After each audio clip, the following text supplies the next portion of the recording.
The town of Ambo is located right in the heart of Ethiopia, 125 kilometers west of the capital city Addis Ababa. It is here that we have established the Ambo Lazarist Deaf School. Most of the students at the school come from poor farming families living in the rural communities surrounding Ambo. News about the school and its success in being able to teach deaf children spread throughout the districts, and we received several reports from government offices about the plight of many more deaf children living in isolated communities within a 50-kilometre radius of Ambo town. In order to verify these reports, myself, Father Stephen, and the principal of the school, Mr. Rishetu, arranged a visitation to 5 of these rural districts. In each location we met numerous deaf children and their parents, many of whom had walked long distances to meet us and learn about the deaf school. It was obvious to us that most of the children we met were living very isolated and lonely lives.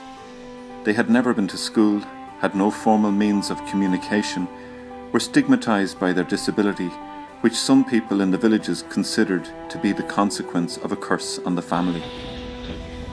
The one very striking aspect of meeting all these deaf children, which defined just how marginalised and lacking in self-identity they were, was that none of them knew their own name.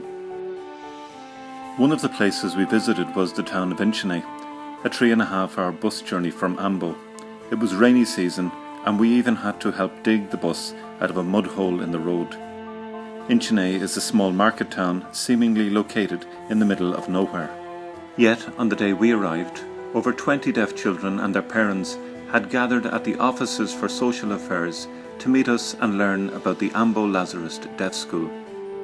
It was in Inchine that we met this little girl, aged 10, who had never been to school. Her mother said the school in Ambo was a blessing from God and that she would pray and beg him to find some way for her daughter to attend. We suggested that if she had relations living in Ambo willing to host her child, that we would find a sponsor to cover the cost of her accommodation and her education. On the first day of the new school year, with the gates just barely open, to our delight, the little girl from Inchine arrived with her aunt and uncle, asking if she could please have a place at the school. She registered by making a mark on the roll book and was given her first copybooks and pencils. She was introduced to our grade 3 students. This little girl had no sign language with which to communicate, no ability to read or write, or to even tell the students her name. But she seemed at ease and very happy in her new surrounds. Over the next 2 weeks, she was joined by 16 more deaf children, all from the rural districts. One of the first lessons our new students got, especially the older ones, was that their hands were not just for work, but were now their means for communication, to be used for learning and socialising. Then it was down to basics, such as learning the sign for pencil and the letters of the alphabet.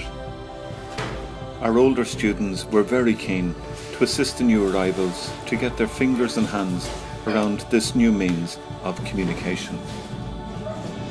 The little girl from Inchine was eager to learn as many new signs as possible and to put them into practice at every available opportunity. Sometimes maybe a bit too eager. Having mastered the alphabet, it was time to tackle numbers.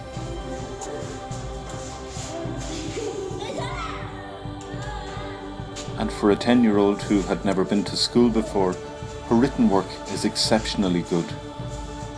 The informal setting of the schoolyard is as important an environment as the classroom for learning sign language. She has also learned that her hands can be creative, and she's developed a great talent for local crafts. This was her first experience of modern technology. So how does she like the school? Well, apparently she loves it.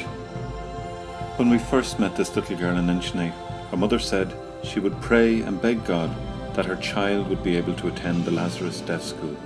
I think it's fair to say her prayers have been answered. So, who is this little girl? My name is Lensa.